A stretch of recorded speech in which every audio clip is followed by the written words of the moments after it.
అందరికీ నమస్కారం అండి. Welcome to our channel. Jaganmohan Reddy గారు రీసెంట్గానే తన కక్ష సాధింపు కోసం ఎవరైతే టీడీపీ వాళ్ళు తన కార్యకర్తలు ఇబ్బంది పెడుతున్నారని అనుకుంటున్నారో వాళ్ళందరూ కూడా వాళ్ళ కోసం కంప్లైంట్ చేయడానికి ఒక యాప్ను రిలీజ్ చేయబోతున్నాము. దాంట్లో మీరు ఆ యాప్ ఓపెన్ చేసి మీ కంప్లైంట్ రిజిస్టర్ చేయండి.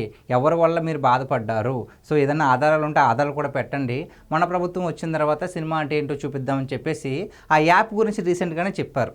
సో దానికి సంబంధించి ఇప్పుడు సోషల్ మీడియాలో చాలా హాట్ టాపిక్ అయిపోయిందండి ఈ విషయం. ఎందుకంటే ఇదేమైనా ప్రజలకు ఉపయోగపడే యాప్ కాదు, కేవలం కక్ష సాధింపు కోసం వాళ్ళకు ఉపయోగించుకునే యాప్గా మారింది. కాబట్టి అలాంటిది ఒక యాప్ని వాళ్ళు తీసుకొస్తున్నారు కాబట్టి దీని గురించి అందరూ చర్చించుకుంటున్నారు. సో దీనికి సంబంధించి మన ఆంధ్రప్రదేశ్ హెల్త్ మినిస్టర్ సత్యకుమార్ యాదవ్ గారు ఒక పోస్ట్ అయితే పెట్టారండి ట్విట్టర్లో. సో ఇప్పుడు ఇది చాలా హల్చల్ అవుతుంది. ఎందుకంత హల్చల్ అవుతుంది, ఆయన అసలు ఏం పెట్టారు అని చెప్పేసి ఒకసారి చూద్దాం. ఇదేనండి సత్యకుమార్ యాదవ్ గారి అకౌంట్. సో ఆయన ఏం పెట్టారు అంటే, అన్న పోలీసులు పట్టుకున్నారు కాపాడన్నా అని ఒక వైసీపీ నేత ఎవరో అడిగారు అనుకోండి.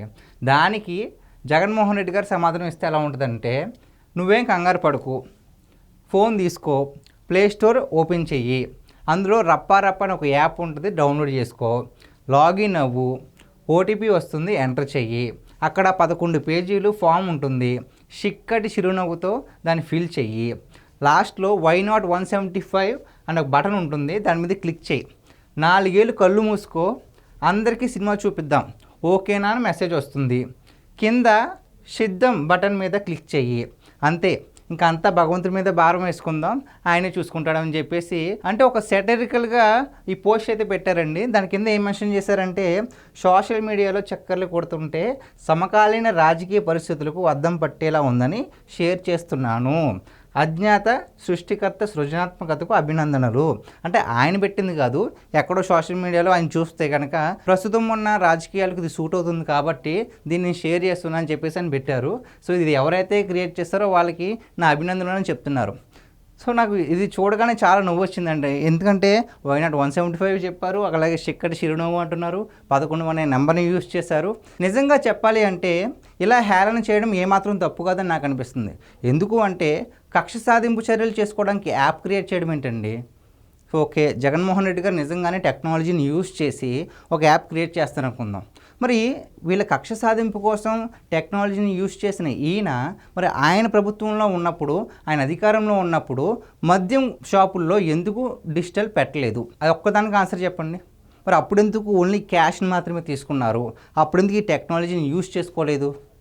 అంటే టెక్నాలజీని యూజ్ చేస్తే ప్రతి ట్రాన్సాక్షన్ మీద ఇంత ట్యాక్స్ అని ఉంటుంది కదా, అది కట్టాలనా?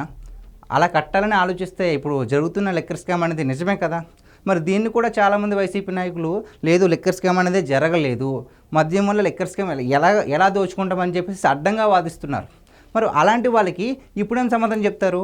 మీ కక్ష సాధింపు చర్య కోసం మీరైతే ఇలాగా యూజ్ చేసుకోవచ్చు టెక్నాలజీని, మరి మద్యం దుకాణాల్లో ఎందుకు ఇలాగా క్యూఆర్ కోడ్లు పెట్టి ఎందుకు చేయలేదు?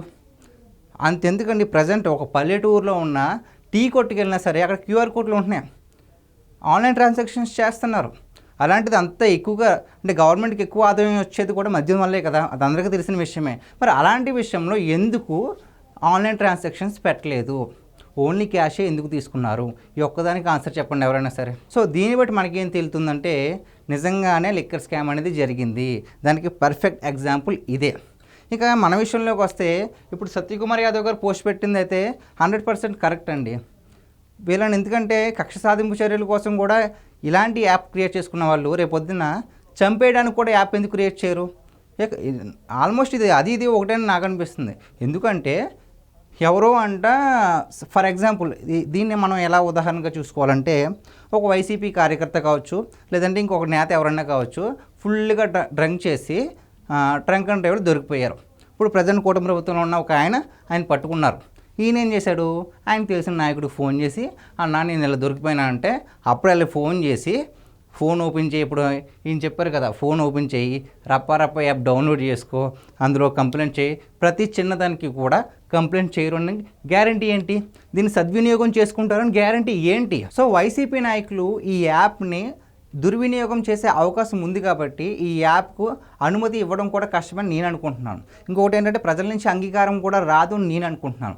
ఇంకో విషయం ఏంటంటే ప్రతి ఒక్కరు కూడా ఇలాగే కక్షపూరితంగా ఆలోచిస్తే రేపొద్దున పాలిటిక్స్ ఏ విధంగా మారిపోతాయండి? అసలు ప్రజల కోసం పనిచేయడానికి ఎవరు రారు. ఓన్లీ కక్ష సాధింపు చర్యలు చేసుకోవడానికి మాత్రమే రాజకీయాల్లోకి వస్తారేమో ఇలాంటివి కనుక అంగీకరిస్తే కనుక. సో సత్యకుమార్ యాదవ్ గారు లాంటి పెట్టిన ఈ పోస్ట్ వల్ల సో చాలామంది కూడా స్పందిస్తారు కదా. దాని తర్వాత జగన్మోహన్ రెడ్డి గారు ఏదైతే చెప్పారో ఆ యాప్ అయితే రిలీజ్ చేయలేరు, బయటికి రాదేమో అని నాకు అనిపిస్తుంది. మరి మీకేమనిపిస్తుంది? నిజంగానే ఈ యాప్ అనేది ఒకటి తయారవుద్దంటారా? అసలు ఒకవేళ తయారు చేసినా రిలీజ్ చేస్తారంటారా? ఒకవేళ రిలీజ్ చేసినా ప్రజల నుంచి ఎంతవరకు మద్దతు వస్తుందో మీ విలువైన అభిప్రాయాన్ని కామెంట్ రూపంలో తెలియజేయండి. Thank you so much.